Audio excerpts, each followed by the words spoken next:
that we are happy to accept your questions and will ask as many as time permits. To submit a question, please email headliners@press.org. Nearly 1 in 5 adults live with mental illness.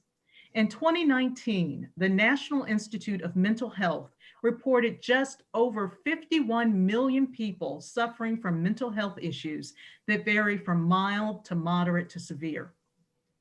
Mental illness is an issue that touches nearly every family in the United States. Yet, as common as it is, many people still find it difficult to talk about. Indianapolis Colts CEO Jim Irsay, who has talked openly about his struggles with addictions, launched the Kicking the Stigma campaign with his family in late 2020. The campaign kicked off with a series of public service announcements produced in conjunction with the band REM and a week-long fundraising event with a host of celebrities, including Snoop Dogg, Peyton Manning, Tony Dungy, and many others. By raising awareness and partnering with high-profile people who had experienced mental health disorders, the Irsays hope to remove the shame and stigma often associated with these illnesses, as well as expand access to treatment. As Colts linebacker Franklin noted May 6th, in part in a tweet, it's all right to not always be the strong friend, and it's always a good decision to ask for help. The Kicking the Stigma campaign has been met with enthusiasm throughout the NFL. A virtual fundraiser just last week raised $2.3 million that Mr. Irsay matched for a total of $4.5 million. That money will be used to offer grants to Indiana-based nonprofits that provide mental health treatment.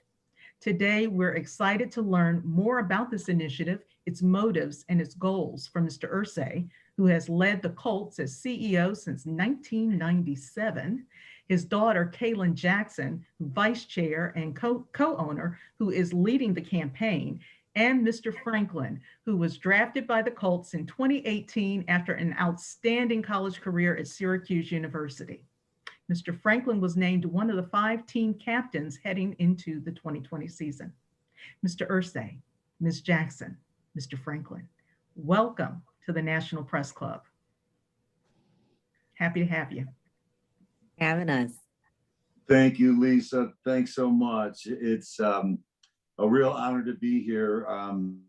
The National Press Club is such a prestigious organization that's represented so many issues through the years, and we were honored just to have a chance to talking about kicking the stigma and delve into mental health in this country and the whole world. And I really think it's clear to everyone that watches the way the world moves that from Skid Row to Buckingham Palace, mental illnesses are looming everywhere, to yourself, to the people that you're connected with your friends and family. Mental illness has been around, and with the COVID coming in, which led to isolation, economic woes, it just doubled and tripled the ante from what we felt was really a dire need to do something about it. And it's been a real privilege, and you want to really humanize this and talk about, you know, what the real essence is on kicking the stigma, and the stigma with mental illnesses, I believe, is really raising our spiritual level to rise up with such virtues as compassion and empathy, understanding, tolerance, because I think that in the end is the most powerful thing we have in the world as human beings, that we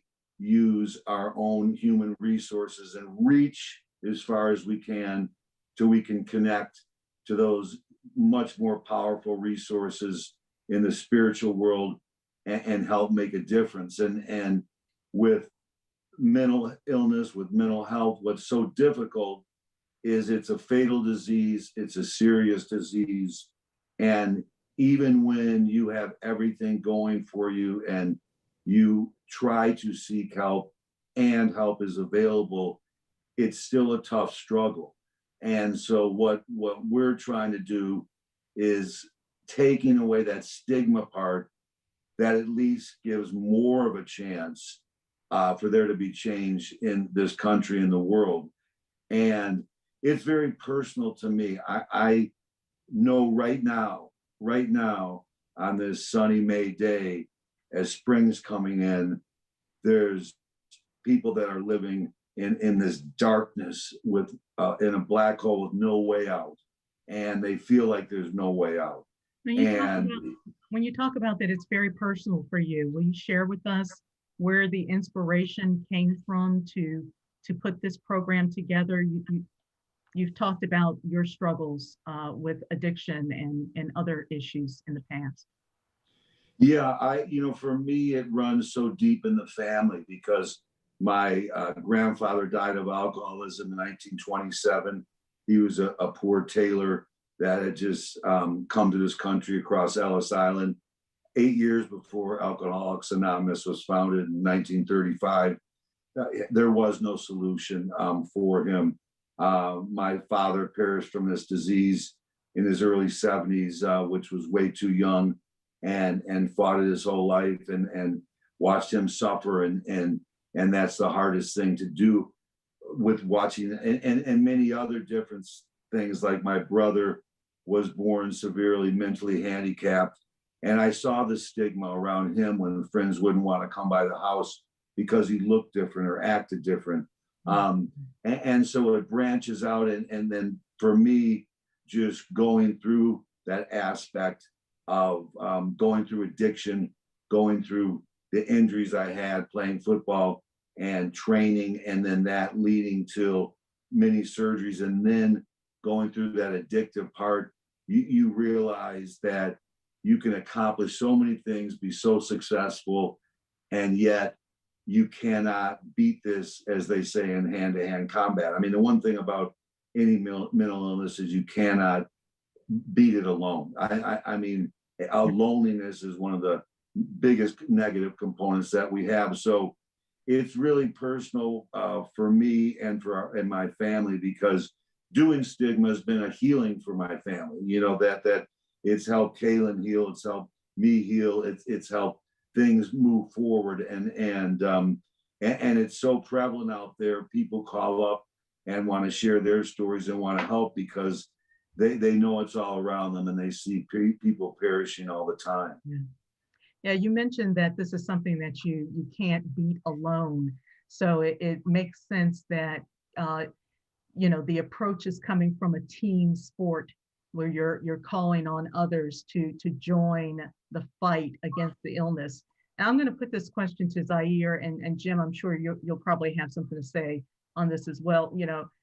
Like other sports and military, police officers, people play hurt.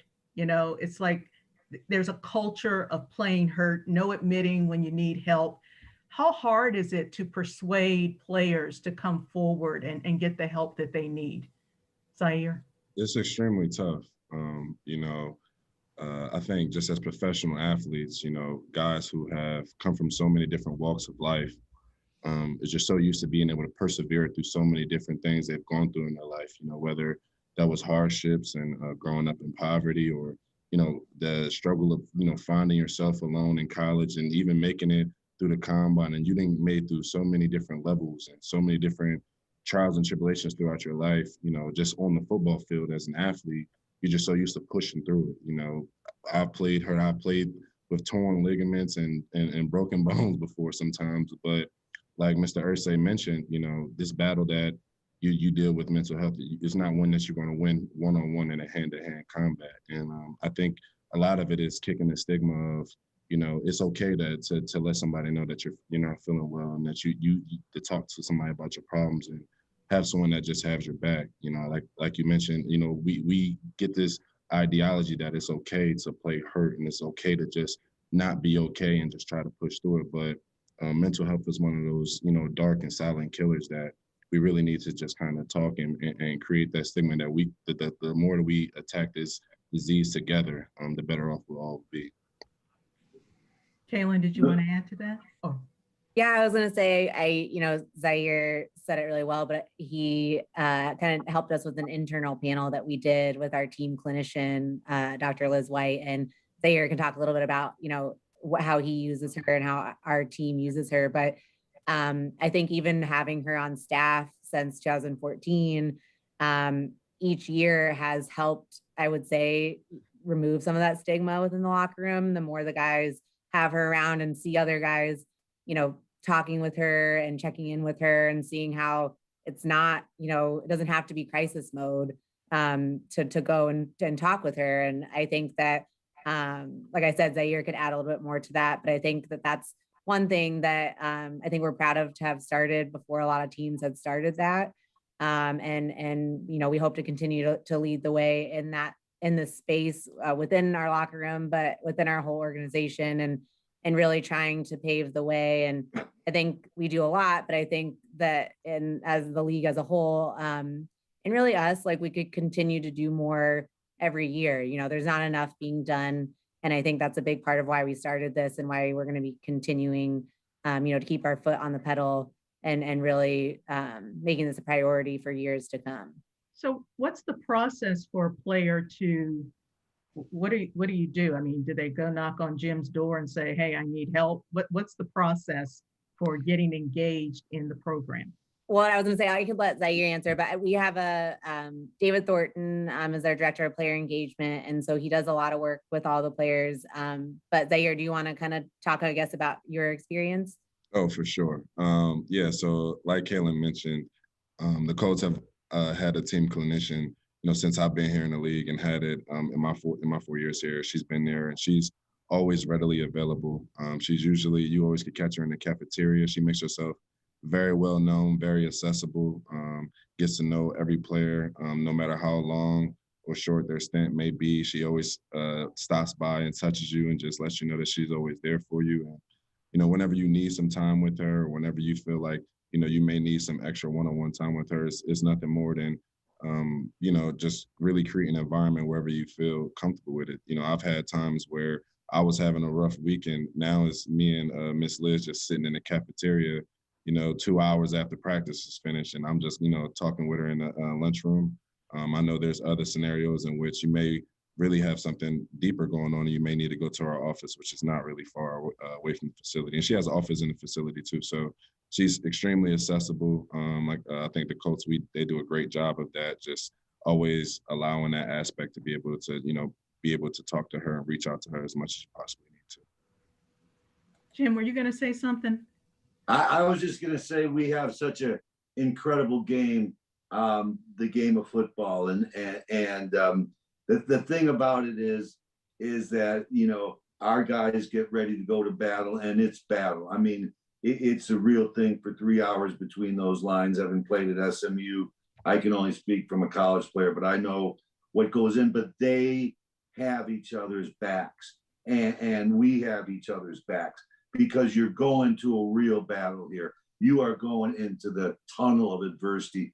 The definition of a champion is overcoming adversity, and we only do that supporting each other. So it helps to spill over sometimes when it gets off the field on these sensitive things like you mentioned, Lisa. It's kind of hard sometimes to mention when you're that guy on the field, you're a tough guy, when you can say, hey, I got to talk to you, anyone that's in our circle, and say, I'm going through this. And that's when the magic happens. And as soon as someone opens up, it takes two people and God. It always, God needs to be there, but it takes another human. You have to, be vulnerable enough to look someone in the eye, and you think you're going to surprise them or something, and they'll tell you stories 10 times tougher than what you think you're going through, because everyone keeps their cards so hidden, and I think we're getting more and more able to have a open dialogue about this at every level in all businesses and life in this country. Kalen, tell us, what's the difference between, or how is Kicking the Stigma different from, say, the Total Wellness Initiative that the National Football League put in place, like back in, I guess it was 2012? How is it different? Do they work together, or is that still going on? Well, so I guess the more recent one that would have been with the league and the NFLPA was the behavioral health agreement in Oh, yeah. 2019. So Mhm. that one was when they did develop, it's mandatory that you have a team clinician. So we were doing, I'd like to say like not to pat ourselves on the back, but we were doing a lot of things that were already required within that agreement, which made us happy to know, that we were on that right path. But like I said, I think we continually feel that there's not being enough done in the sense that I think there are a lot of resources like NFL Lifeline for all staff and league personnel and players. There's a couple other programs that they run, but I think kicking the stigma is really more about, I think, the full spectrum of mental health, and really openly talking about lack of resources, need for workforce development, the holes that exist, whether it be within insurance companies or, within the healthcare networks. So for us, we are focusing on the state of Indiana, but we very much hope to inspire this as a national storyline in the sense that, we hope that people see what we're doing and see who we're working with. A lot of the organizations that we're working with are local, but they're also national. And that kind of was purposeful in some sense to hope to inspire other communities to reach out to us. And they have, thankfully. We've had some other teams reach out. We've had just a variety of people in the entertainment industry. I mean, you name it. So many people have reached out either to ask how they can help or how they can partner with us to know what we're doing so that they can do it within their communities. So I guess for us in that sense, it's different because we're being very strategic in the spaces of mental health and the holes that we see, and really trying to break the stigma about seeking help, but also break the stigma around getting involved, even as a clinician in this space. There's a lot of stigma around people with mental health being violent, and that it's scary to work in that field. And so trying to help with that as well, because there's a lot of issues that, like many very key community issues, they're very complex and there are a lot of things to unpack here. Yeah. And so we're just getting started. Yeah, there's so many things I want to ask. I'm curious, how many players are actually participating in the program? And you mentioned that you're concentrating in Indiana, but are you, and you kind of mentioned that there might be other teams that are engaged in kicking the stigma. What kind of participation are you seeing? And did you see it increase during COVID? Well, I think, I don't know what each individual team is doing, but we have had certain conversations with, for example, I'll use Arthur Blank with the Falcons. He generously donated $500,000 to our campaign during the week. And he does a ton of work with the Gary Sinise Foundation, the Avalon Network, which is very specific. I'm sure many of people on this call know about it and the amazing work that they do with brain injury around veterans. And so we are in turn working with them and what they're doing now.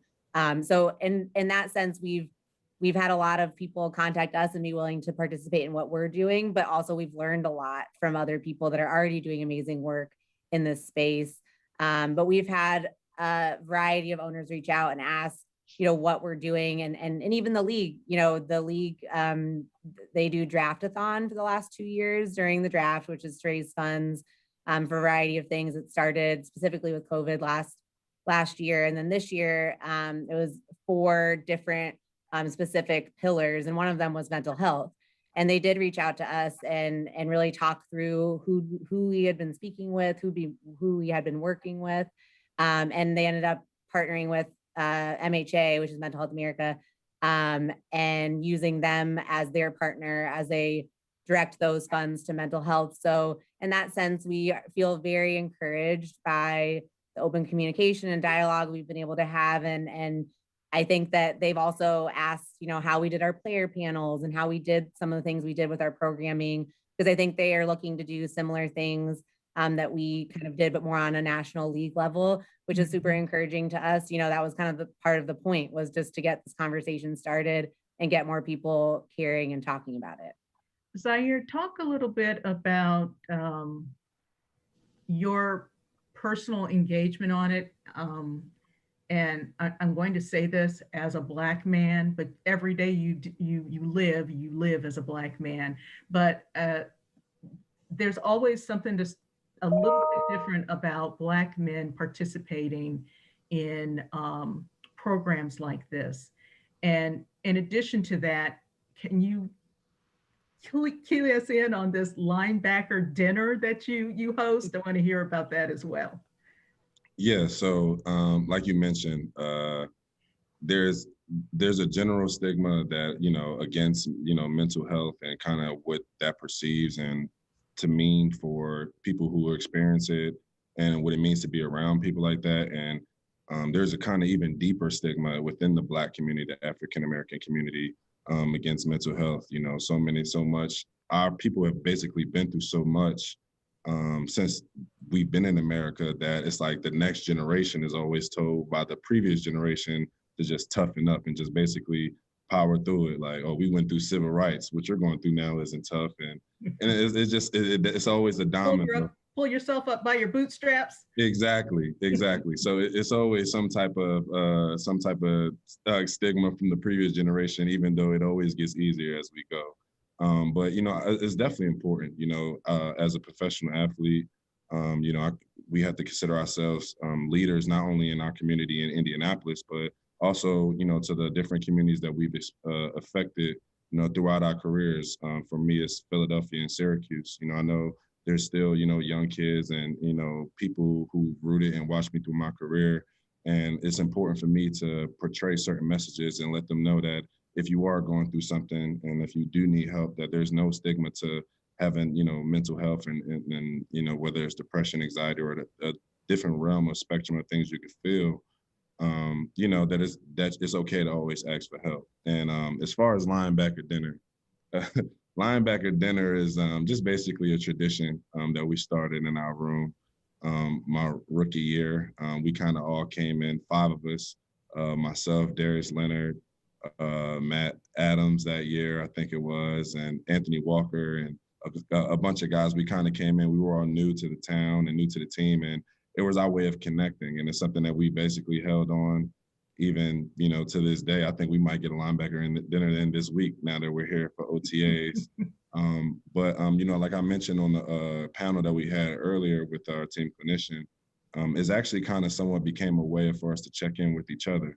I think the fact that we are so close and we spend so much time out of the building together, it's helped us not only talk through issues that we were going through as a team and as a room, as a linebacker unit, different type of, because, we're all men, we're all competitive. Sometimes, you might make a joke that somebody didn't think was funny. All right, we'll talk about that at linebacker dinner.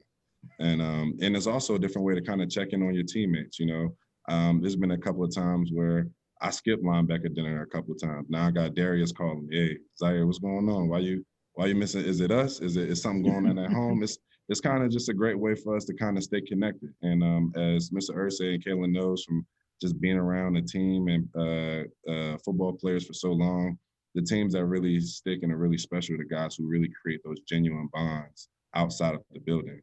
And the reason why those bonds are so important is because it allows you to create that sense of community and that sense of, brotherhood that you could really lean on guys, whether you don't going through something on the field or off the field. You always have that type of personal relationship and personal connection where you could really talk to your problems with. So long story short, it's really just, us getting together, playing video games, eating dinner, just having a good time. But it's become something more over the years that we've been here. That's very cool. So speaking of connections, Mr. Irsay, this sounds to me like it has brought you closer together with the team. Typically even during the season, you hear about battles between owners and, team leaders and players. Is this something that has just kind of made everybody like come together, like tighter as a family, as a football family? Well, we've always had, Lisa, a really close family environment with the team. This is my 50th season, and I started at 11 years old. And, guys like Zaire there, my bigger brother, and I was picking up jock straps for $5 a week, and I wanted to impress them. So if you're there at 5 a.m., you get there at 5 a.m. And if they talk to you, you would be thrilled. I mean, you idolized them and just wanted to be like them. And they took you under their wing. So, it started off where they were like big brothers until they were my age, like brothers. And then, I hate to say it's getting towards grandfatherhood for me with some of the players, but it definitely does. I think anytime a cause like this, can bring people, it brings an organization even closer together because we get to work together on something that means a lot to us. And it's so awesome that Zaire and Darius, I mean, they're just, I can't tell you what great guys we have in our league. These young men are the best of the best. I mean, they're like Navy SEALs. They're incredible, and they give so much to their community.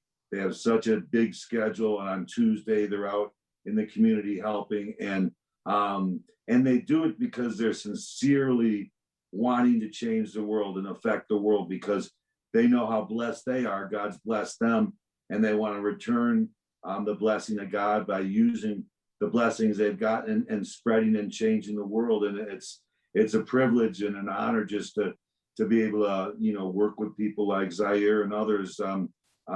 We just thrilled every year to see these incredible young men come into the league, and it's inspiring and it keeps you young. That's good. That's good. We're starting to get some questions now from viewers. So I'm going to give this one both to Jim and Zaire.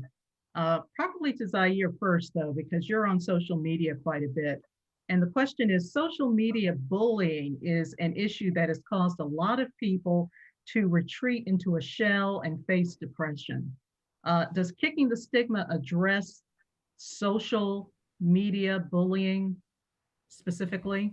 Or maybe Kalen, any of the three of you can answer that, but I want to start with Zaire because I know that you've kind of talked about it on your Twitter page.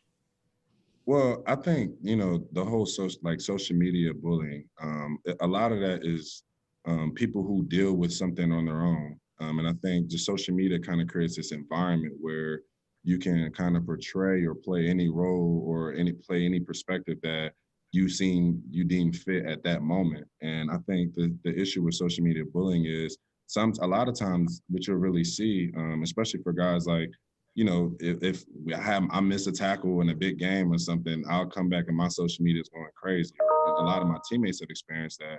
A lot of times what you really come to find out is the people who are really behind it are going through things personally.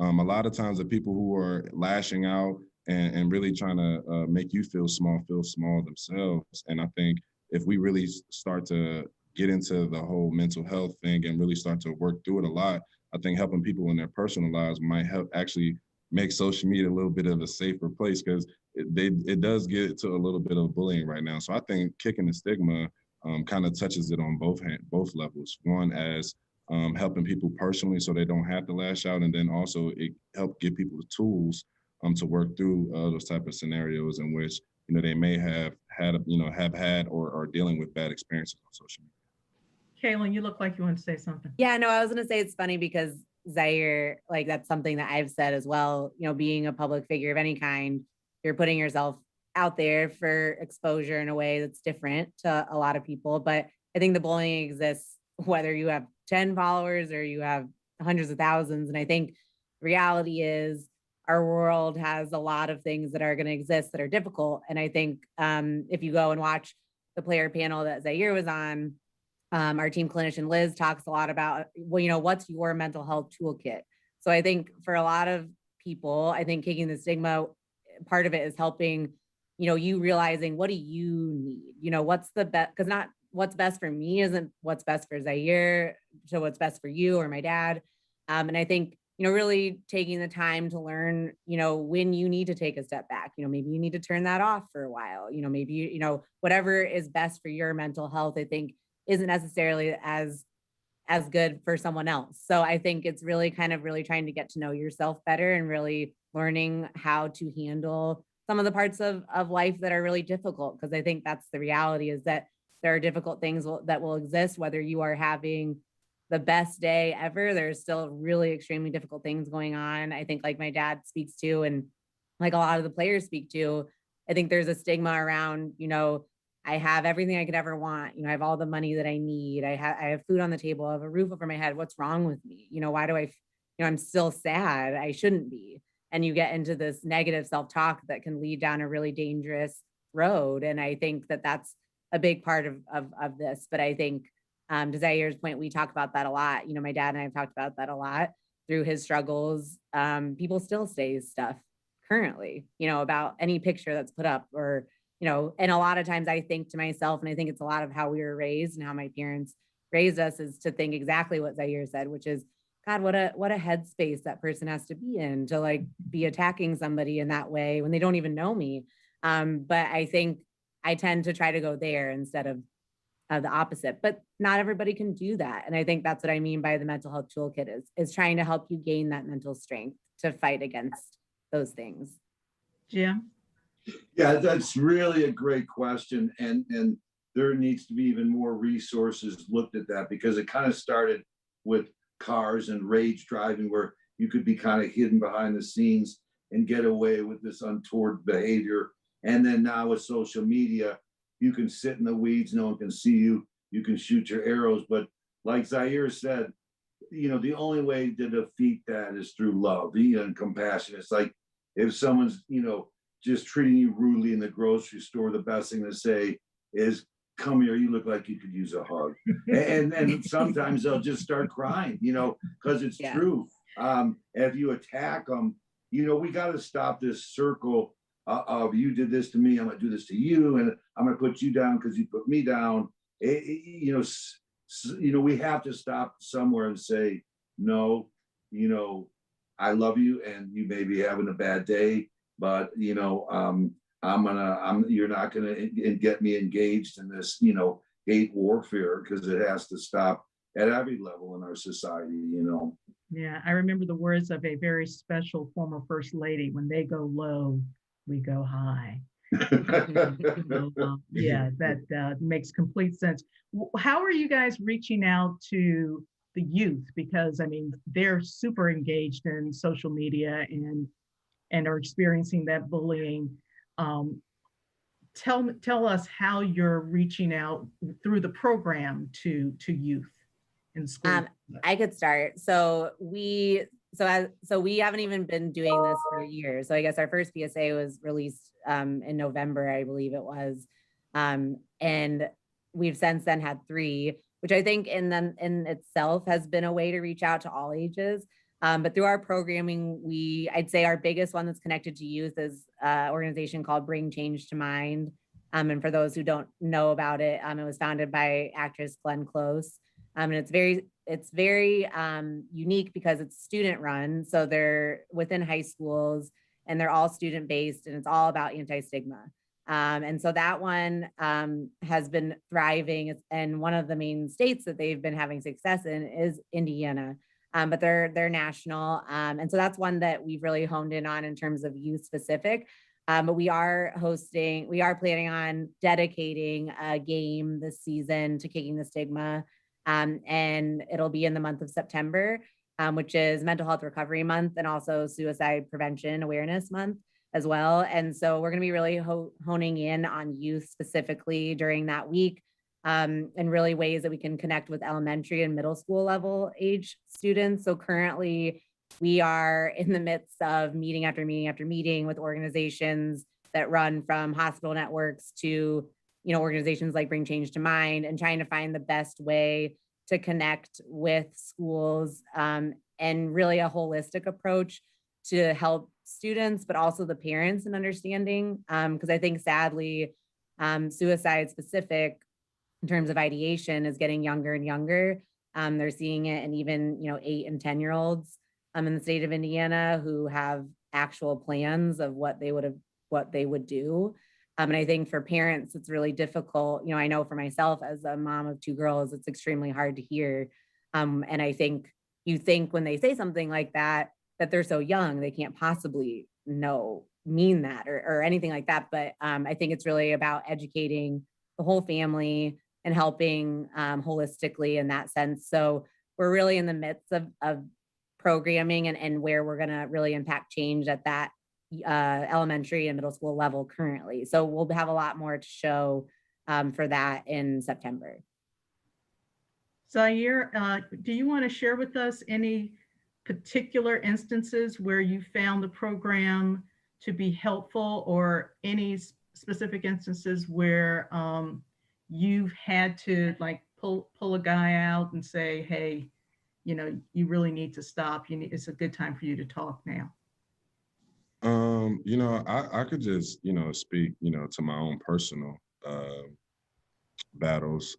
You know, even I would just say this year, for the most part, just, you know, coming off the playoff win, the playoff loss in Buffalo, and, you know, just trying to get back into a groove. I was recently engaged in January, and I would just say, you know, I was going through my own personal battles. Just trying to, you know, to me, I kind of felt like I thrived in quarantine. You know, I'm kind of a homebody of them myself. So when the world was closed, cool, I'm inside anyway. You know, all I could do was work out and work out and grind, and then just sleep and watch TV. But I think it's just kind of trying to find that new normal now, you know, trying to get back to, you know, what is life supposed to look like post quarantine, and, you know, dealing with COVID. And, you know, I lost somebody in my family in the middle of the season. And, you know, I feel like because we were in the middle of a playoff push, I didn't necessarily have the time or the space to truly grieve for it. You know, the football season is so week by week that sometimes you kind of get on this autopilot mode of just focus on how to beat every opponent week after week. And I think, you know, right after the season is when it all came crashing down on me. So, you know, but, you know, it's been, you know, it's like, it's a journey and it's a battle, you know, just trying to, you know, work through these things that you go through. I know that like we mentioned it so much when it's called, I'm not alone, that I have friends and family, and as well as Miss Liz to always reach out to whenever I need it. But, you know, I just think it's just letting people know that you have, that us as professional athletes, that we go through these type of times, that we go through these things, and just trying to encourage everybody to always seek help, always, you know, reach out, and just, you know, just know that you're not going through these things alone. Jim, you look like you want to say something. I see your Well, I would just say this, Liz, you know, I'm chairman of our legislative committee for the NFL. So we have offices in DC, and I know you guys are right there in DC, but, you know, we're really interested too in having changes happen at the lawmaking level, at the insurance company level, at the big business approach level, because, you know, I've dealt with many instances in the last even 6 months where I've had some OCD people that are, you know, so ill that they can't work, their marriage is falling apart. Insurance, we're not paying for a penny. I've had parents with, you know, young teenage kids with anorexia and that sort of thing, we're not paying a penny. And I think in terms of the way we're approaching this, that's where the stigma really comes in, even with law enforcement, you know, with people that are treated like criminals who aren't criminals. They're just people that are sick. And you know, we went through that with Chuck Pagano. I think you may have heard our coach had leukemia in 2012 and very heroically fought back and got well. And it was a hero story, a book, a dinner.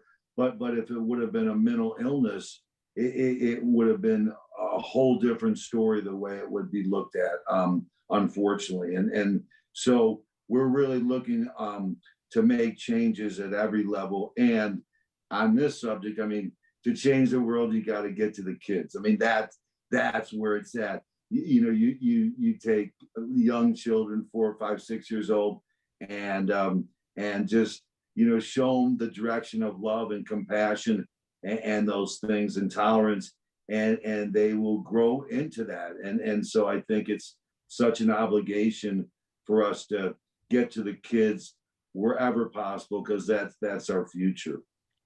Do you think the incidents with head injuries and things like that also impact our players and impact their mental health. Those incidents that happen on the field where they're, banging heads. I mean, football is one of my favorite sports, but I mean, those things happen where there's not just concussion that's going on. I mean, there's major brain injuries going on.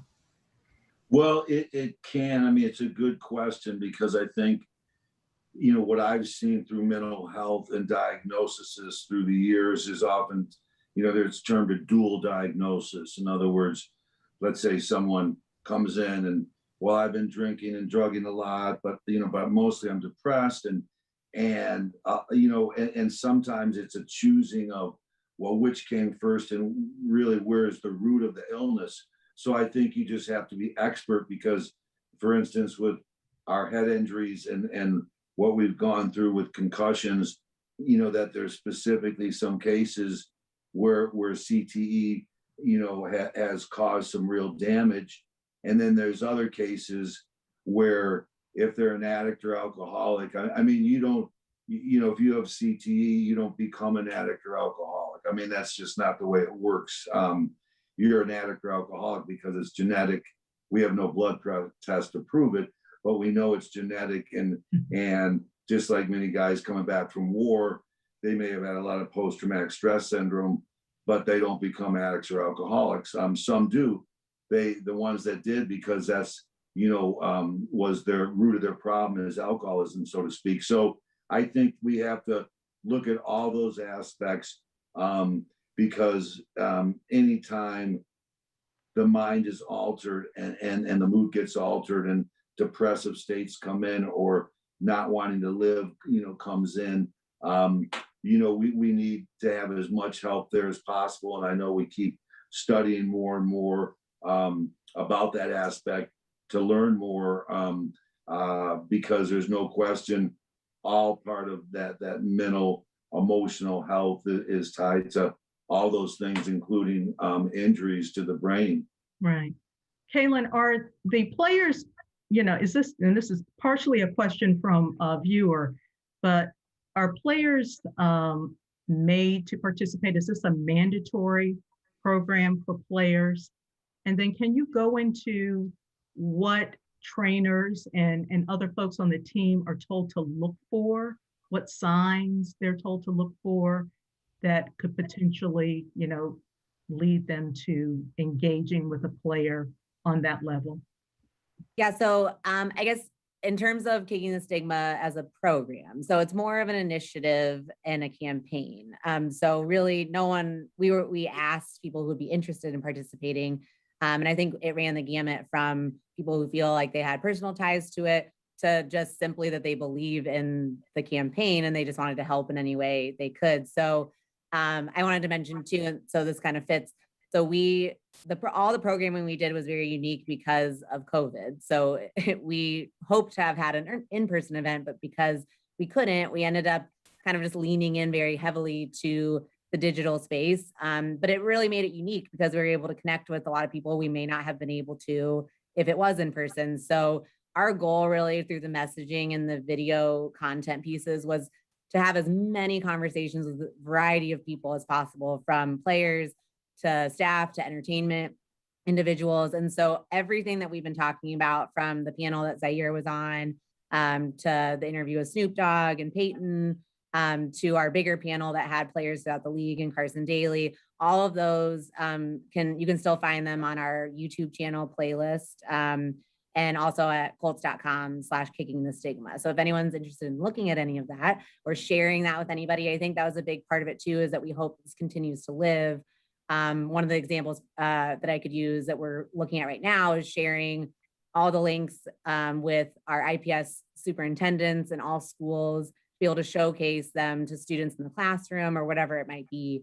But in terms of players and trainers and all that, I think each team does it slightly differently. But I think as we both, Zaire and I and my dad, have talked about, I think that we have a good process in place, whether that be a player noticing something and bringing it to our director of player engagement, David Thornton, which then ties in Liz, or if a trainer or somebody sees something, we definitely have the people in place like Liz, our team clinician, to kind of have them check in, have her check in with them. Is there something that needs to be talked about, or is there something that we can help? But I think, like I said earlier, I think that there's more that can be done in terms of annual training and things to look for that are specific to certain mental health illnesses. So it's funny you brought that up, because we have been doing more wellness webinars this past year, and more ways to engage not just our player side, but our staff in general, and ways to help them.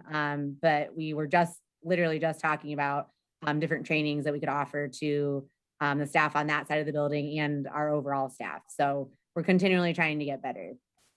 How did you guys get Rob Lowe involved in the ad campaign? I mean, everybody kind of like expect, but he like popped out of nowhere. Well, I tell you, Rob's been a friend a long time. He's a great guy, big NFL fan, and I've known Rob a while. Just been sometimes in the off season. I'm out in Los Angeles right now, Rob had his own story, of getting on a path of clarity, so to speak, and he's been on that path for many years. I just you have a lot of friends out here, and when you see people like Anthony Hopkins say, I just celebrated 45 years sober. 45 years ago, I was, rummaging around in alleys in England trying to, wonder if I'd make it to 50. And now it's Sir Anthony Hopkins. And when I think that's kind of what Stigma has been about too, is you're not afraid to say who you are. I mean, I want to be who I am all the time. I don't want to have to change who I am to, for self-protection, because I don't think that's living. I think, you're proud of who you are, and you talk about it, and you're very open about it. And we're all human, fraught with all sorts of, frailties and imperfections. And I think the more we share that, everyone becomes more comfortable with that. So Rob was a great support, just like REM was a great support with Mike Mills, a longtime friend, the bass player and vocalist. And I was actually trying to find Bono, and he was off in Europe somewhere, so I couldn't find him, and because I wanted to use the song One. And I said, well, Mike, do you think the guys would mind if we use Everybody Hurts? He's like, oh, sure, no problem. He checked with the other three guys, and they were like, great, because I known those guys for years. So it was so awesome, because music, as everyone knows, I mean, that's one thing I'll say about mental health is music, dogs, children. I mean, those things. I mean, that's really where God comes to touch us, And I'll say cats for cats lovers. I'm just more of a dog lover, but we have to use all those things, and music, everyone knows, right, is such a vehicle, and I think all of us are inspired when we hear great music. So it's great to see guys like that. I was just with Steven Stills 2 nights ago, and Peter Berg, the director, and Peter did our NFL commercial, the 100-year one with the gold football. But Peter, obviously, of many movies like Lone Survivor and other, he's just interested because he's lost people to this disease, people jumping off buildings, and Steven has autistic children. So it's just everywhere. And the more people that get involved, the more awesome it is. That's awesome. Well, before I ask the final question, let me take a moment to thank the organizers of today's event. Headliners, co-team leaders Donna Limewan and Lori Russo. Today's headliner event coordinator, Kevin Winsing. Club Communications Director, Lindsay Underwood. And Club Executive Director, Bill McCarron. And of course, I have to say thanks to our team in the Broadcast Operations Center here at the National Press Club. And we couldn't do these without you.